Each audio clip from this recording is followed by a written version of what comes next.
Assalamualaikum warahmatullahi wabarakatuh. Shalom, Om Swastiastu, Namo Buddhaya, dan salam kebajikan. Perkenalkan, nama saya Putra Adrian Sibarani. Saya akan menjelaskan tentang OECD Tourism Trends and Policies 2020 dari 3 negara. Negara pertama yaitu Irlandia. Pariwisata dalam perekonomian Irlandia. Dengan pertumbuhan yang kuat dalam beberapa tahun terakhir, pariwisata telah memperkuat posisinya sebagai sektor ekonomi yang penting bagi Irlandia, membawa pekerjaan dan pendapatan ke seluruh bagian negara. Pada 2018, pendapatan dari turis mancanegara melebihi 5 miliar euro untuk pertama kalinya, dan total nilai pengeluaran pariwisata untuk perekonomian berjumlah 9,4 miliar euro, sekitar 3% dari PDB. Industri pariwisata secara langsung mempekerjakan 225.500 orang, terhitung 10,3% dari total pekerjaan. Selama periode 2016 sampai 2018, pengeluaran pengunjung Amerika Utara adalah pendorong utama. Tertinggal dari luar negeri, pendapatan tumbuh sebesar 30% dari 1,3 juta euro menjadi 1,7 juta euro. Irlandia menerima 9,3 juta turis internasional pada 2018, naik 6,3% dibandingkan 2017. Pengeluaran pariwisata domestik juga tumbuh dengan total 2 miliar euro pada tahun 2018, meningkat 11,6 dibandingkan tahun 2016. Turis domestik meningkat signifikan sebesar 13,4% menjadi total 10,9 juta pengunjung semalam pada 2018, naik dari 9,6 juta pada tahun 2017. Tata kelola dan pendanaan pariwisata di Irlandia. Divisi pariwisata di dalam Departemen Transportasi, Pariwisata dan Olahraga menetapkan kebijakan pariwisata nasional dan memberikan arahan strategis untuk mendukung pertumbuhan industri pariwisata yang kompetitif dan berkelanjutan. Dua lembaga yang diawasi oleh Departemen menangani administrasi kebijakan yaitu VLT Ireland. Otoritas Pengembangan Pariwisata Nasional didirikan di bawah National Tourism Development Authority Act 2003 untuk mendukung sektor pariwisata dan bekerja untuk menopang Irlandia sebagai destinasi pariwisata berkualitas tinggi dan kompetitif.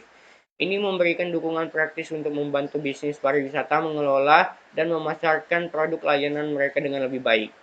VLT Ireland juga bekerja dengan badan-badan negara bagian dan badan perwakilan lainnya di tingkat lokal dan nasional untuk menerapkan dan memperjuangkan strategi positif dan praktis yang akan menguntungkan pariwisata Irlandia dan ekonomi Irlandia. Yang kedua, Tourism Ireland Ltd. Perusahaan pemasaran pariwisata semua pulau secara resmi didirikan pada tahun 2000 mengikuti perjanjian Jumat Agung dengan tanggung jawab untuk memasarkan Pulau Irlandia sebagai tujuan wisata. Kebijakan dan program pariwisata di Irlandia. Kebijakan pariwisata nasional, orang tempat dan kebijakan pemerintah yaitu menumbuhkan pariwisata hingga 2025 dengan mengimplementasikan melalui rencana aksi. Rencana Aksi Pariwisata 2019 sampai 2021 menetapkan 27 tindakan yang ditujukan membantu pariwisata untuk terus tumbuh secara berkelanjutan hingga tahun 2025. Rencana aksi terbaru ini diterbitkan pada bulan Desember 2018, berfokus pada bidang-bidang berikut, yaitu kebijakan dan penelitian, pemasaran Irlandia sebagai tujuan pengunjung, meningkatkan pengalaman pengunjung, mendukung komunitas lokal, dan mengkoordinasikan industri. Fokus khusus saat ini diberikan pada pengembangan prinsip pariwisata berkelanjutan, yaitu identifikasi pasar baru dan pasar berkembang, praktik terbaik terkait pariwisata yang dapat diakses, dan tinjauan data dan alat untuk meningkatkan pemahaman tentang tren pariwisata. Pada 2019, pemerintah mengembangkan pekerjaan masa depan Irlandia dan Irlandia Global, dua kerangka kerja yang ditarik untuk memperkuat ekonomi dan mengembangkan serta memposisikan kembali kehadiran internasional Irlandia. Dengan kedua strategi tersebut berdimensi pariwisata. Negara selanjutnya yaitu Afrika Selatan. Pariwisata dalam perekonomian Afrika Selatan. Pada tahun 2017, kontribusi langsung sektor pariwisata terhadap PBD adalah 130,3 miliar rand atau 2,8%. Tingkat kontribusi ini telah stabil di sekitar 3% selama dekade terakhir, dengan puncak 3,2% dicapai pada tahun 2006. Lapangan kerja langsung di bidang pariwisata adalah 722.013 orang pada tahun 2017, mewakili 4,5% dari total tenaga kerja. The World Travel and Tourism Council memperkirakan kontribusi langsung itu akan mencapai 136,1 miliar rand pada 2018 dan lapangan kerja langsung akan meningkat 726.500. Pada 2018, ada 10,5 juta kedatangan turis internasional, naik 1,8% dibandingkan 2017. Pasar sumber utamanya adalah negara-negara Afrika lainnya, yang mencapai lebih dari 70% dari semua kedatangan internasional. Sejak 2015, terutama karena kondisi ekonomi yang tidak mendukung, segmen teman dan kerabat yang berkunjung menurun sebesar 38%. Tata kelola dan pendanaan pariwisata. Pariwisata adalah fungsi bersamaan dalam Konstitusi Afrika Selatan, yang berarti bahwa ketiga tingkat pemerintahan, yaitu nasional, provinsi, dan daerah, memiliki yurisdiksi dan tanggung jawab langsung. Menteri Pariwisata mengawasi pariwisata Afrika Selatan, NTO, dan Departemen Pariwisata yang bertanggung jawab mempromosikan pertumbuhan pariwisata yang inklusif melalui penelitian, kebijakan, pengembangan destinasi internasional, dan layanan pendukung sektor. Departemen Pariwisata mengkoordinasikan kegiatan pemangku kepentingan sektor publik dan swasta melalui implementasi strategi sektor pariwisata nasional 2017. Koordinasi horizontal dilakukan melalui keterlibatan bilateral dan kerjasama dengan departemen utama di area yang ditargetkan, seperti kebijakan visa, konektivitas udara, dan perizinan. Kondisi vertikal dicapai dengan mengidentifikasi dan menyatukan struktur sektor publik dan swasta yang relevan di tingkat lokal, provinsi, dan nasional. Untuk memungkinkan kerjasama yang efektif, perencanaan dan pelaporan bersama, inisiatif tambahan mencakup strategi, sumber daya manusia, dan keterampilan yang komprehensif diselesaikan pada tahun 2018 dan melibatkan industri dan sektor pendidikan tinggi. Anggaran nasional untuk tahun 2018-2019 adalah 2,3 miliar yen, sedangkan 1,2 miliar yen dialokasikan ke pariwisata Afrika Selatan untuk pemasaran destinasi. Sisa anggaran dialokasikan untuk program pekerjaan umum yang diperluas, program intensif pariwisata, layanan dukung pengunjung, pengembangan destinasi dan program penelitian, kebijakan dan internasional. Kebijakan dan program pariwisata di Afrika Selatan. Pelaksanaan strategi difasilitasi melalui alur kerja yang selaras dengan masing-masing pilar, bersama-sama untuk mengerjakan aktivitas yang teridentifikasi. Pilar pemasaran efektif, misalnya berfokus pada upaya koordinasi untuk mempromosikan Afrika Selatan menjadi tujuan utama dan pencapaian tingkat konversi yang ditingkatkan. Pasar dan segmen yang diprioritaskan ditargetkan melalui pilar ini dan yang lebih luas tindakannya termasuk meningkatkan manajemen merek dalam kemitraan dengan organisasi merek nasional, merek Afrika Selatan, dan Kementerian Hubungan dan Kerjasama Internasional. Pilar manajemen destinasi menyediakan pembangunan dan pengelolaan berkelanjutan sektor pariwisata melalui praktik yang membantu mengatur sistem pariwisata, fasilitas perjalanan yang mulus, dan akses untuk berpartisipasi dalam pariwisata dilaksanakan melalui fasilitas pilar kemudahan akses. Pilar pengalaman pengunjung menargetkan penyediaan pengalaman pengunjung yang berkualitas baik untuk domestik maupun turis internasional. Pilar manfaat berbasis luas untuk mendorong pemberdayaan perusahaan yang sebelumnya terpinggirkan dan masyarakat pedesaan untuk memastikan pertumbuhan sektor yang inklusif. Transformasi digital telah muncul sebagai salah satu faktor utama yang mempengaruhi ekonomi pariwisata.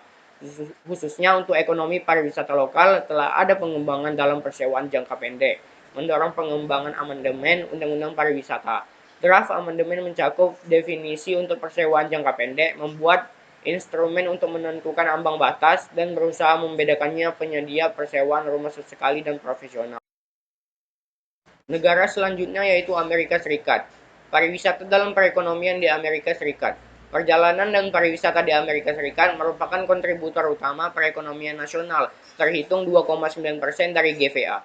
Pada 2018, perjalanan masuk dan pariwisata menyumbang 10% dari ekspor. Menurut Travel dan Neraca Satelit Pariwisata, industri menghasilkan 1,6 triliun US dollar dalam total output ekonomi pada 2018. Industri perjalanan dan pariwisata adalah salah satu pemberi kerja terbesar di Amerika Serikat. Secara langsung mendukung 5,9 juta pekerjaan pada tahun 2018, di mana 1,2 juta diantaranya didukung oleh perjalanan dan pariwisata ekspor.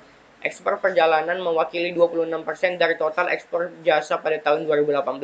Pengunjung internasional secara kolektif menghabiskan 256 miliar US dollar untuk perjalanan dan terkait kegiatan pariwisata di Amerika Serikat pada tahun 2018. Turis domestik melakukan 2,3 miliar perjalanan pada 2018, naik 1,9% dibandingkan 2017 dengan 1,7 miliar wisatawan semalam dan 632,1 juta pengunjung hari. Tata kelola dan pendanaan pariwisata di Amerika Serikat. Perjalanan dan pariwisata di Amerika Serikat sangat desentralisasi.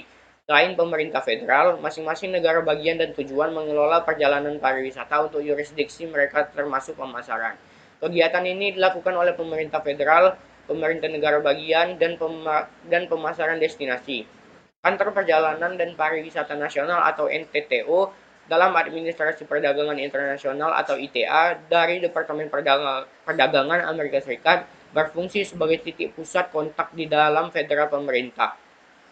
Departemen Perdagangan memastikan bahwa pandangan sektor swasta dibagikan dengan badan federal lainnya dan dipertimbangkan dalam pengembangan kebijakan federal sehubungan dengan masalah perjalanan dan pariwisata. Pemerintah negara bagian dan lokal mengatur melakukan bisnis, perjalanan, dan pariwisata dalam yurisdiksi mereka. Kegiatan perjalanan dan pariwisata utama di Departemen Perdagangan meliputi Dewan Penasihat Perjalanan dan Pariwisata Amerika Serikat atau TTAB, terdiri dari hingga 32 sektor swasta perwakilan dari perusahaan dan organisasi di industri perjalanan dan pariwisata ditunjuk untuk memberikan nasihat kebijakan kepada Sekretaris Perdagangan. Kemudian Dewan Kebijakan Pariwisata atau TPC, sebuah dewan antar badan yang dibentuk oleh hukum untuk tujuan memastikan bahwa kepentingan pariwisata negara sepenuhnya dipertimbangkan dalam pengambilan keputusan federal. Kebijakan dan program pariwisata di Amerika Serikat. Amerika Serikat berfokus pada pengelolaan perjalanan yang lebih baik dan pertumbuhan pariwisata yang dihasilkan oleh peningkatan permintaan pelanggan. Strategi Perjalanan dan Pariwisata Nasional 2012 menetapkan tujuan untuk meningkatkan pekerjaan di Amerika dengan menarik 100 juta pengunjung internasional setiap tahun. Diperkirakan menghabiskan 250 miliar US dollar pada akhir tahun 2021.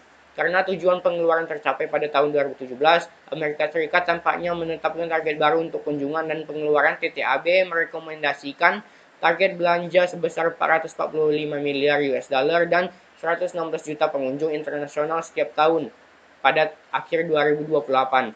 Sampai saat ini telah ada kesepakatan umum tentang hal baru ini menargetkan di seluruh agensi TPC. Untuk memenuhi tujuan ini dan untuk memastikan bahwa Amerika sedang menciptakan kondisi untuk pertumbuhan, Amerika Serikat difokuskan untuk meninjau dan merevisi strategi nasional.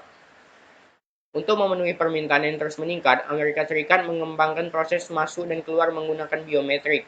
Selain perjalanan terpercaya, US Customs and Border Protection, Amerika Serikat sedang menguji coba sistem masuk dan keluar biometrik.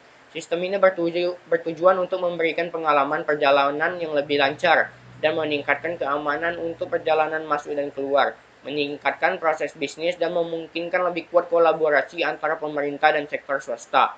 Sistem masuk atau keluar biometrik meningkatkan dan memfasilitasi berbagai data sambil memanfaatkan infrastruktur yang ada. Untuk mengatasi masalah ketenagakerjaan, pada tahun 2018, pemerintah Amerika Serikat membentuk National Council for the American Worker mengembangkan dan menerapkan strategi untuk mempersiapkan pekerja untuk pekerja saat ini dan untuk pekerjaan masa depan. Sekian dari hasil penjelasan saya. Apabila ada kesalahan atau kekurangan, saya memohon maaf.